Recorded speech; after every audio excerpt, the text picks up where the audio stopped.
biker ripped the waitress's shirt. What he saw froze the whole bar. The bar was alive that night, a place where tired men and women came to forget their troubles. The jukebox in the corner played an old country song, the sound blending with laughter, clinking glasses, and the shuffle of boots across the floorboards. The smell of fried food and beer lingered in the air, heavy but familiar. Behind the counter, Emma moved quickly, her hair tied back neatly, her smile soft yet steady. She had been working since morning, her feet aching, but she never let it show.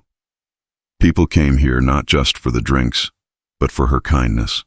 She had that way about her, the sort of warmth that made even strangers feel at home.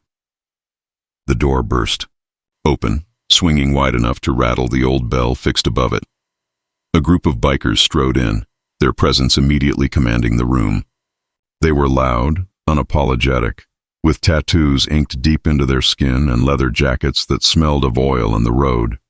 Their heavy boots hit the floor like a warning drum, and conversations began to lower into cautious murmurs. This wasn't the first time bikers had come through the bar, but this particular group had a reputation for testing boundaries. At their front was a tall man, broad-shouldered, with hair slicked back and a beard that shadowed his jaw. His arms, thick with muscle, were covered in black ink that twisted into symbols only he seemed to understand. He walked with the arrogance of someone who believed the world owed him attention. Sliding into a chair near the bar, he spread his arms wide and laughed loudly, making sure the whole place noticed him. Emma, calm as ever, walked over with her pad and pen. She had dealt with men like this before, the kind who pushed, who teased, who liked to see if they could break her composure. She always handled them the same way, with grace. "What can I get you tonight?" she asked, her voice steady but polite. The biker leaned back, smirking. "A round of beers, make it cold, and maybe a smile to go with it." His friends laughed at the comment, banging the table like it was the funniest thing they'd heard all night. Emma simply nodded and turned to fetch the drinks. The jukebox kept humming, but the energy in the room had shifted. Some regulars kept their eyes down, others kept glancing toward the bikers, hoping trouble wouldn't start. Emma set the frosty bottles on their table and went back to the counter, but the leader wasn't done with his performance. He leaned forward, calling after her. "Hey, sweetheart, don't just run off. We came here for a little fun." His voice carried, cutting through the background noise, pulling eyes toward them. Emma forced another smile, patient as always, but inside she felt that familiar tightening in her chest. She walked back over, not wanting to escalate things. "Is there something else you need?" she asked, her voice even, her pen ready. The biker's grin widened. He wanted the room's attention, and he was getting it. Reaching out suddenly, he caught the edge of her shirt between his fingers. "Just trying to see if this fabric is as soft as you look." His friends roared with laughter as he gave a sudden tug, the sound of ripping fabric sharp and cruel. In the hushed bar, Emma gasped, stumbling back as the front of her shirt tore open. The tray she carried clattered to the floor, glasses shattering, the sound echoing like a gunshot. The laughter died instantly. A heavy silence fell over the room, thick and suffocating. The biker froze, his smug smile slipping when his eyes landed on what he had revealed. The crowd, too, saw it, etched across Emma's skin, hidden beneath the shirt she always wore buttoned high, was a scar. Not small, not faint, but deep and jagged, cutting across her chest like a wound that time could never erase. Emma stood there, frozen, her breathing quick, her hands trembling as she clutched the torn fabric. The bar was utterly still, as if the air itself had been stolen from the room. The biker, who had entered so sure of himself, so loud and commanding, was suddenly struck silent. His hand fell to his side, the bravado gone from his eyes. No one moved. No one spoke. All the laughter, all the noise, all the casual chatter that filled the bar minutes earlier was gone. Every pair of eyes, young, old, kind, harsh, rested on Emma. Not with mockery, not with judgment, but with something heavier. Shock, sympathy, respect. And in that silence, Emma's heart pounded loud enough she swore everyone could hear it. She had spent years hiding that scar beneath layers of fabric, never letting the world see. She wore long sleeves in summer, buttoned shirts when the heat made her dizzy, all to protect herself from moments like this. And yet, in a cruel twist of fate, the scar was no longer hidden. It was laid bare before strangers, exposed under the bright light of the bar. The biker's smirk was gone. His friends, once laughing loudly, shifted uncomfortably in their seats. They, too, seemed unsure of what to do, their hands fidgeting with their bottles, their eyes darting away. The silence was suffocating, but it was also sacred. For the first time in years, Emma wasn't the only one carrying the weight of that scar. Emma stood still, her breath caught somewhere between her chest and throat, her fingers clutching the fabric of her torn shirt as if holding on to the last bit of protection she had left. The bar remained frozen in silence, as though the air itself had thickened. Eyes darted toward her scar, then quickly away, unsure whether to stare or to pretend they hadn't seen. The biker who had ripped her shirt shifted his weight uneasily, the boldness in his stance collapsing under the weight of what he had just exposed. For a long, heavy moment, no one spoke. Then, in a voice that was surprisingly soft, almost hesitant, the biker muttered, What happened to you?" Emma's lips parted, but no words came at first. She wasn't used to explaining, not to strangers, not in public. The scar was something she kept locked away with memories that burned more painfully than fire itself. She blinked rapidly, fighting back the tears that threatened to rise. The room was still waiting, breath held collectively, as though every person inside was suspended in time. Her voice finally broke through, quiet but trembling. "When I was 17, there was a fire." The words alone seemed to ripple through the bar, pulling every listening ear closer. She swallowed hard and continued, her eyes fixed on the floor. "It was the middle of the night. Smoke filled the house so fast that I couldn't breathe. My little brother was trapped in his room crying out. Everyone else made it out, but—" Her voice cracked and she pressed her lips together, forcing herself to go on. "I went back in. I couldn't leave him there." Her hands loosened from her shirt for a moment as she gestured toward her scar. The ceiling collapsed while I carried him out. The flames caught me, but I didn't stop running. I didn't think about myself. I just thought he had to live. The biker's eyes flickered with something unrecognizable. Shame, regret, maybe even guilt. His friends, who had been slouched in their seats ready to laugh at whatever joke their leader would throw next, now sat stiff and uneasy. The scar no longer looked like something to snicker at. It was a mark of survival, a testament to bravery. None of them could mock. Emma drew a shaky breath and lifted her gaze at last. Her eyes glistened, not with self-pity, but with the raw vulnerability of someone who had lived through a nightmare and carried the evidence forever on her skin. "He was only 8, she whispered. "He's alive today because of that night. That's all that matters to me."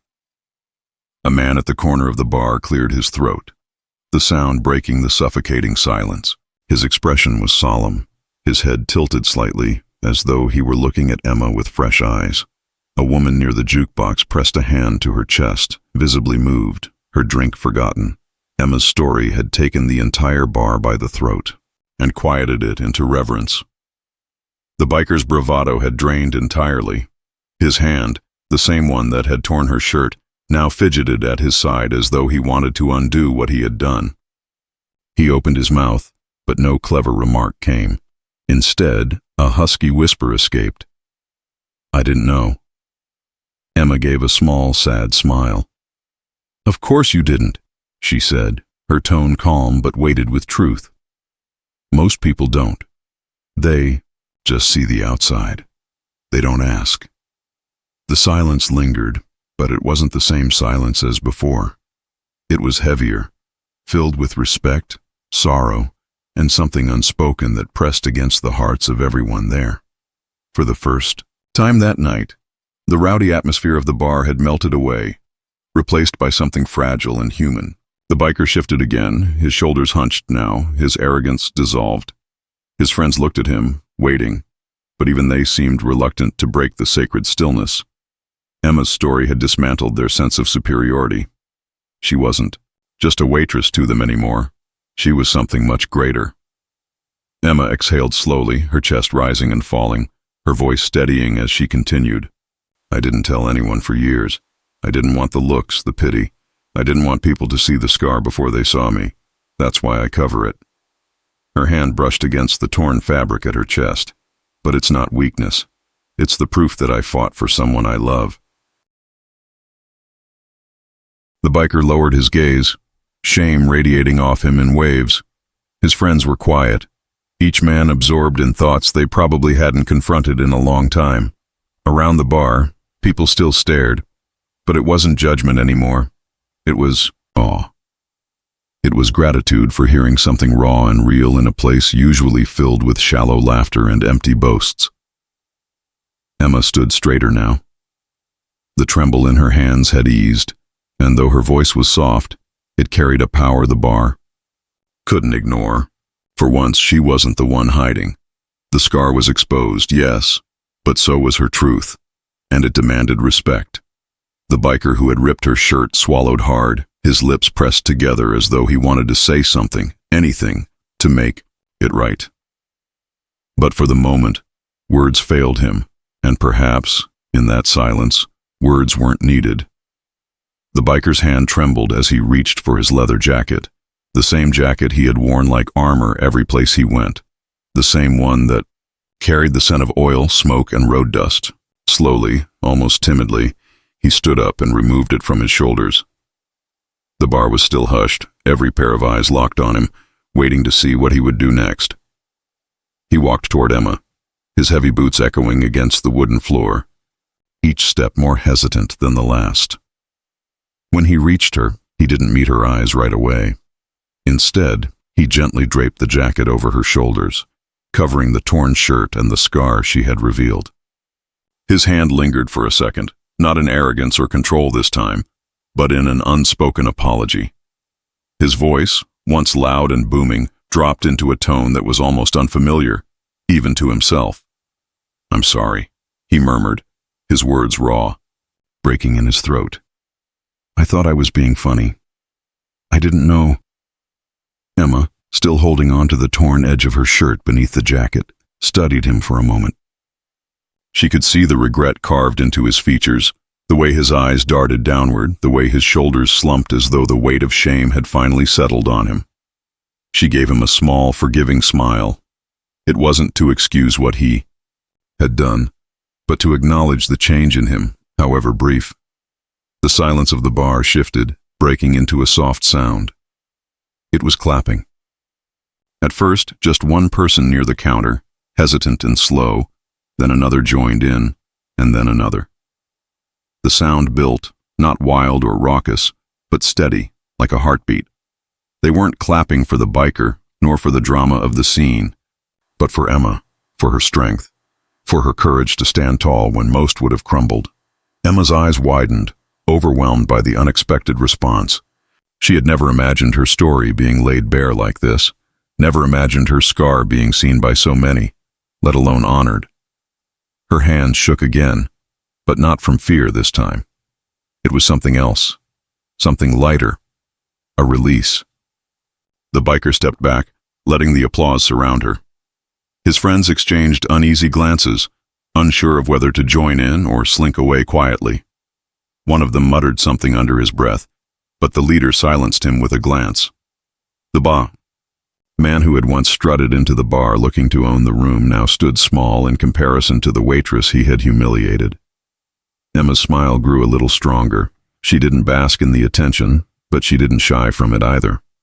For years she had hidden behind long sleeves and buttoned shirts, burying her pain in fabric and silence. But now, for the first time, she was being seen, not as damaged, not as fragile, but as someone who had carried the weight of fire and walked through it with her head high. The clapping faded into quiet again, but the energy in the room remained. Different. People looked at Emma with respect that couldn't be faked. A woman approached her softly and placed a hand over Emma's, squeezing it with silent solidarity before returning to her seat. A man at the corner raised his glass slightly, in her direction, a gesture of acknowledgement. The biker lingered for only a moment longer, his head bowed. He wanted to say something else, to fix what he had broken, but the words seemed to fail him. Instead, he simply nodded at her, a small gesture that carried more weight than his loudest words had before. Then he turned, motioned for his crew, and walked out. His boots no longer echoed with arrogance. They sounded like retreat, like someone leaving behind a piece of themselves. As the door swung shut behind them, the bar seemed to exhale. Conversations resumed, but softer than before, as though no one wanted to disturb the sacredness of what had just unfolded. The jukebox, which had gone silent, began to play again, but the music felt like background to something greater. Emma adjusted the jacket around her shoulders and let out a long breath she hadn't realized she'd been holding. She wasn't embarrassed anymore. She wasn't ashamed. For the first time in years, she felt lighter. Her scar was no longer a secret she carried alone. It had been witnessed, respected, and understood. As she returned to the counter, her steps were steadier. She moved among the tables with the same kindness she always had, but something was different now. She was no longer just the waitress who brought drinks and food. To everyone in that bar, she was a reminder of resilience, of the quiet strength it takes to face unimaginable pain and still choose to carry on. That night was remembered not for the trouble that nearly started, but for the way it ended. People would talk about it for years. The night a biker ripped a waitress's shirt, and instead of finding weakness, he exposed a story that froze an entire bar into silence, then thawed it with respect. And though Emma never sought that kind of attention, she carried herself from that night forward with the knowledge that her scars, visible or hidden, were not something to hide. They were proof of love, proof of sacrifice, proof that she had once walked through fire and come out alive.